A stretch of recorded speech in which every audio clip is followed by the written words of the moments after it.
dangers of comparing yourself to others. Insecurity and fear are the main reasons that we compare ourselves to others.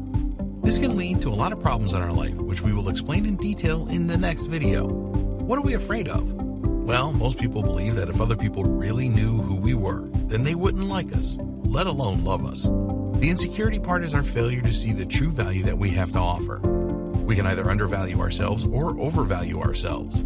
If you think that you have very little value as a person, then craving the approval of others is very likely. In a situation where you think you are more valuable than you really are, then you can often use others to validate this. We focus on the wrong things. When we reach adulthood, we are far more likely to become aware of our own shortcomings and thoughts about ourselves.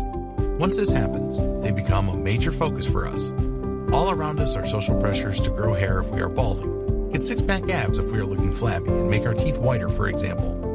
Being bombarded with these messages each day often brings a lot of pain to people, and really doesn't do much to make a positive change in our lives.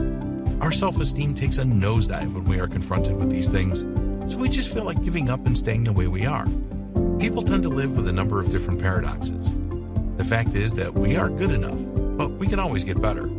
There are actually advantages to comparing yourself to others if you do it right, and we will cover this in a later video. You have to consider this question when you compare yourself to others.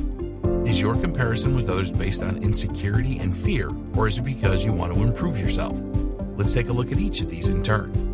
Comparing yourself to others based on insecurity and fear.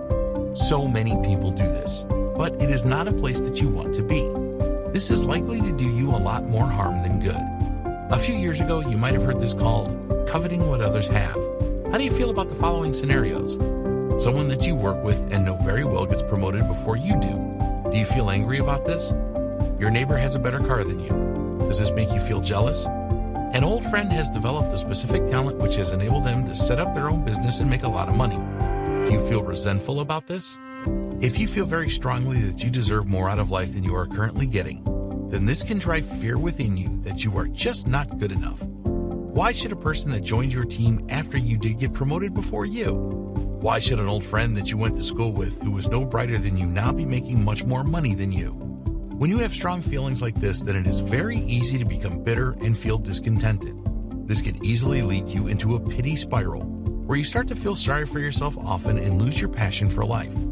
Another danger of being bitter is that you can start to think bad things about the person who seemingly has more than you do. You know them very well, and they just don't deserve to be making more money or having a nicer car than you. If bitterness really gets a hold in your life, then your anger levels will rise significantly. You can start thinking evil thoughts like wishing harm on another person that has more money than you, or hoping that someone steals your neighbor's car, for example. Living a life centered around insecurity and fear leads to hopelessness and very little joy. You will become obsessed with the fact that you are simply not good enough, so what is the point of it all? There are examples of this insecurity and fear all around us. You probably know someone who is divorced that totally despises the fact that their ex is now happy with a new person. Instead of focusing on finding the right person to make them happy, they cling on to the past and live in resentment. People that live this way often feel that they will never be good enough and end up just surviving rather than growing and leading a fulfilling life. If you do not escape this kind of bitterness, then you will never truly be happy. Comparing yourself to others based on the desire to improve. Sometimes you just watch someone else performing and just find it completely awe-inspiring. This happens a lot in sports, where a budding young sports star who has to work tirelessly to improve their performance watches an experienced pro who just seems to make it all look effortless. You can use this kind of inspiration to motivate yourself. Seeing a sports star do the things that you want to do effortlessly is usually down to years of experience, but it can really spur you on to work harder and achieve the skill set that this person has. If they can do it, you can do it too. Of course, there is another side to this coin, and that is becoming resentful and bitter towards the sports star or whoever you are in awe of. You need to learn to use a comparison positively rather than negatively. Don't fall into bitterness and resentment. Go for inspiration instead. You let others drive your behavior. Another downside of comparing yourself to others for the wrong reasons is that you put your life in their hands. You need to be on par with them or better to feel happy and contented. This is a very undesirable situation. Here is a reality check for you. There are always going to be people that are better at some things than you. And on the flip side of the coin, you are going to be better than them at other things. In a later video, we will show you how you can focus on the most important person in the world, you. We will show you how to concentrate all of your thoughts on loving yourself more, raising your self-esteem and boosting your self-confidence.